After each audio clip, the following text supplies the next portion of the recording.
मग मग आता का नाही ओरडून सांगितलं? तेव्हा ओरडून सांगितलं. मग आता माननीय शरद पवार साहेबांच्या पाठीत खंजीर खुपसताना तेव्हा तुमचं हे ओरडणं आणि नरडं कुठे गेलं होतं? दादा हे चुकीचं करतोय आपण. पवार साहेबांना अशा प्रकारे या वयात त्रास देणं, छळणं, यातना देणं, त्यांनीच निर्माण केलेला पक्ष आणि आपण सगळे अशा प्रकारे बेईमानी करणं हे योग्य नाही. पहाटेच्या शपथविधी संदर्भात तुम्ही ओरडत होतात, मग आता तुमचं ओरडणं कुठे गेलं? मग काय बकवास आहे सगळं. पण तो जो प्रश्न आहे तो पक्षांतर्गतच कारस्थान होतो असं कोणी केलं? पक्ष पक्ष मला बघा, धनंजय मुंडे यांच्यावरती विश्वास ठेवत नाही. त्यांना जर एवढी रहस्य माहिती आहे तर त्यांनी सांगावं संतोष देशमुखचा खून नक्की कोणी आणि कशासाठी केला. त्यांना एवढी रहस्य माहिती आहेत ना. मग बीड मधला संतोष देशमुख सरपंचाचा खून कोणी का कशासाठी केला हे त्यांनी सांगावं. पण त्याच प्रकरणात असं म्हणतायत की बीडची बदनामी करू नका, माझी वाटेल तितकी करा, पण बीडला बदनाम करू नका. कोणी बीडला बदनाम करत नाही. बीडला बदनाम करणारे तुम्ही स्वतः आहात. पालकमंत्री, मंत्री, सत्ताधारी. सामान्य जनता बीडला बदनाम करत नाही. हे तुमचं मनाला खातं आहे. तुमच्यामुळे बीड बदनाम झाल्या. तुम्ही ज्या टोळ्या पोचल्यात, बरं का, तुम्ही ज्या टोळ्या पोचल्यात, ताकद दिलीत, गुंडगिरी सुरू केलीत, खून केले, हा, त्याच्यामुळे बीड बदनाम झालं. नाही बीड कशाला बदनाम होत आहे?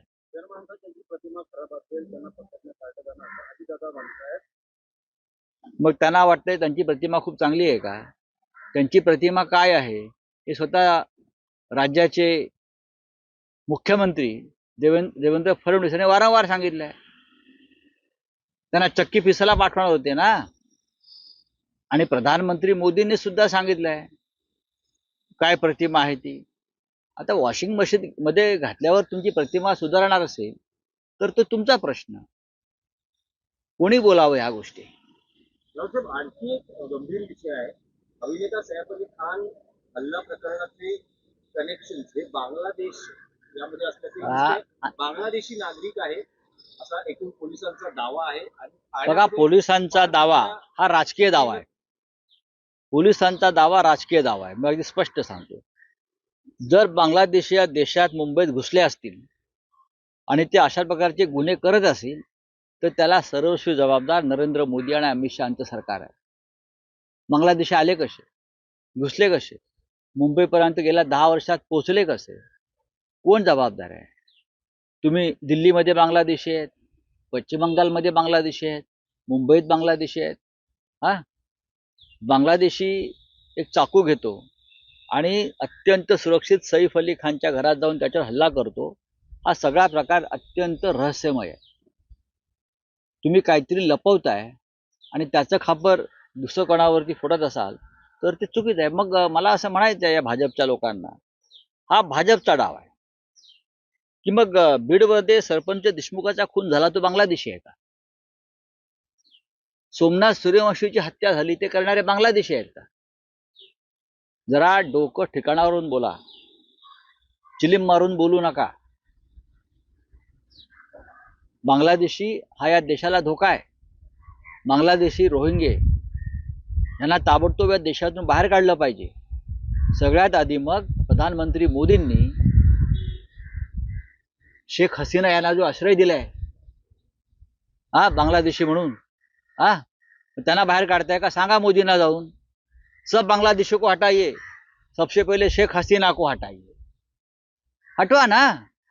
काय बोलताय? प्रत्येक गोष्टीत राजकारण तुम्ही करताय, धर्माचं राजकारण करताय. हा किरीट सोमय्या तो गेला तिथे बांगलादेशींकडे. संतोष देशमुखचा खून कोणी केलाय ते आधी विचारा जाऊन, तिथे हिंमत असेल तर. सोमनाथ सूर्यवंशीला कोणी मारलं आणि का मारलं हे जाऊन तिथे जा. परभणीतला पोलीस कोठडीत जाऊन विचारा. आणि ही मुंबई महानगरपालिकेची निवडणूक लढायची आहे म्हणून हे बांगलादेशी करताय. बांगलादेशी विरुद्ध मोहीम ही आम्ही सुरू केली होती सगळ्यात आधी. तेव्हा आम्हाला विरोध करणारे कोण होते? पार्लमेंटला आम्हाला कोणी गप्प बसवलं? सरकार कोणाचं होतं? भाजपचं होतं. आम्हाला बोलू दिलं नाही.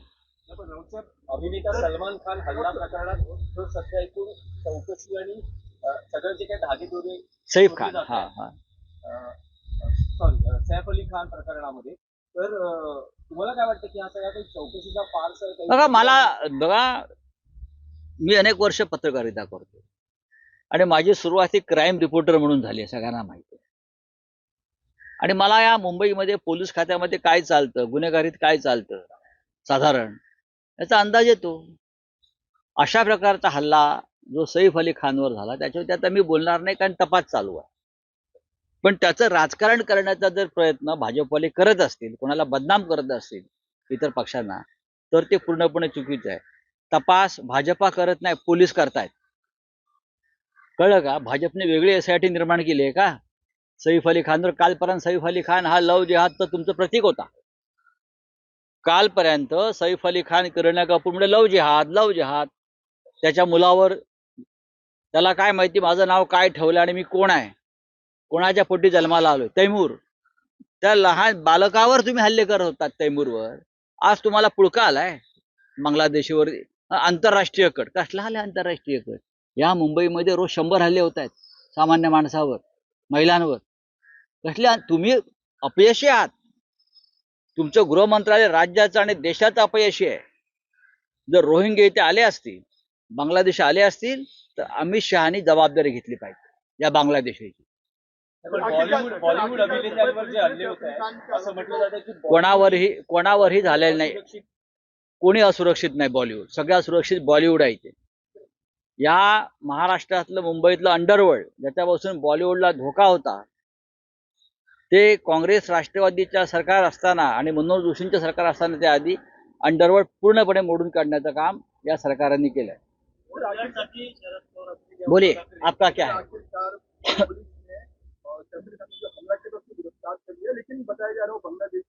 देखिए, कौन बता रहा है? भाजपा वाले, बीजेपी वाले बोल रहे हैं कि सैफ अली खान के ऊपर जो हमला हुआ है वो एक इंटरनेशनल, क्या बोलता है, कॉन्स्पिरेसी. क्या उसमें इंटरनेशनल कॉन्स्पिरेसी क्या है? ऐसा क्या है? एक अभिनेता के ऊपर हमला हुआ है, चाकू से हमला हुआ है. उसके पीछे का रहस्य क्या है?